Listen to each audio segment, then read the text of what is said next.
waxaa goor gaaban oo galabta magaalada Taleex lagu dhawaaqay maxkamad islaami oo muddo halkaasi ka socotay taasoo ay wadeen culimada gobolka Sool Sanaag iyo Cayn xukun lagana gaadhay arrin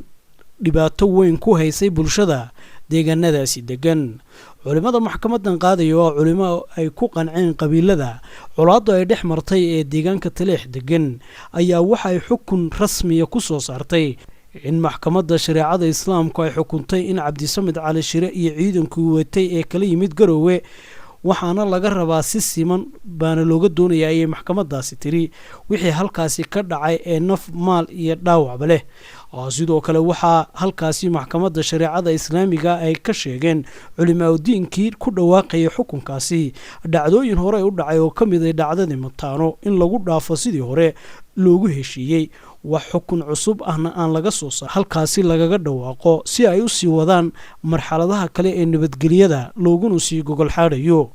maxkamadan ayaa waxaa dhageysanayay boqolaal qof oo kamid ah dadweynaha degmada Taleex waxaana si weyn halkaasi ugu soo dhaweeyay qaybaha kala duwan ee bulshada iyadoo halkaasi in loogu mahad celiyay gudiyadii kala duwanaa ee muddada aadka u faraha badan gacanta ku hayay oo ay kamid ka hayeen culimada diin waxgarad aqoon-yahano iyo guud ahaanba dadka deegaanada Sool Sanaag iyo Cayn waxa halkaasi si weyn loogu mahad celiyay mas'uuliyiintii ka kala socotay Telesom Tawakkal Ilays iyo kaalin lixaad leh ka qaatay hawshaasi socodsiinteeda naf iyo maalbana ku bixiyay sidii kor loogu qaadi lahaa inta kalena waxa iyaguna halkaasi loogu mahad celiyay hay'adda FCA si weyn loogu mahad celiyay kaalintii mugdi lahaa ee nabadaas ay ka qayb qaadatay qada xukunka sharciga la bedelo waxana waa xukum sharciya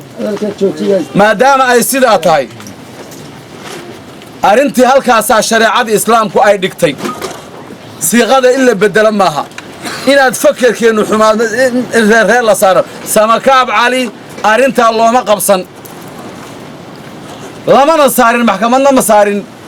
reer Faal Cali lama saarin xukunkaasi waxa la saaray Cabdisamed Cali Shire iyo ciidankii uu watay cid kastaba ha ahaadaan inay waxay wali ay sii socdaan waa nasiib darro Faarax Cali iyo Samakaab Cali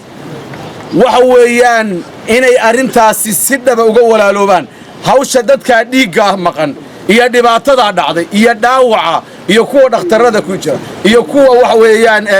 guryahoodu ay wax gaareen iyo wixii maqan oo dhan iyo furka maqan waxa laga rabaa inay raadiyaan oo ay baadi doonaan oo godkay gashaba ay ka daba galaan Cuqaasha Maxamuud Garaad ee maanta halkan la joogto waa ku kala soonahay waa ku aaminsanahay waa soo saari karaan war ma u godoomisan hawsha ma u godoomiseen aynu halkan isugu nimi culimadiina waa u joogaan Cuqaashina waa u joogaan codkarkiina waa u joogaan gudidiina waa u joogaan xukunkii dhacay waa sidii loo qaatay waxa dhiman waxay u taallaa Cuqaashan hadda halka tuban inay ka fadhiistaan oo wixii madmadow ku jiro la bayaamiyo haddii la yiraahdo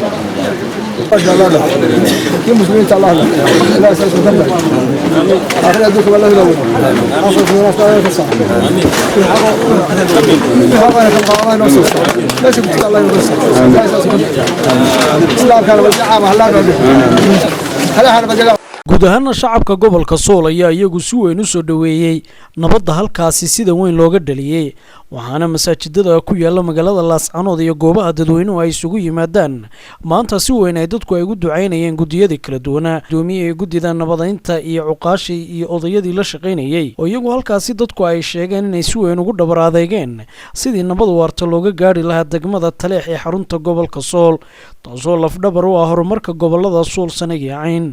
munaasabadan ayaa waxay ahayd mid farxad gelisay boqolaal dadweynaha oo daafaha dunida dacaladeeda ku kala dhaqan oo halkaasi duco uga soo dirayay beelaha walaalaha ee sida weyn nabadgelyada u qaatay xukunka shariicada islaamkana isku xukumay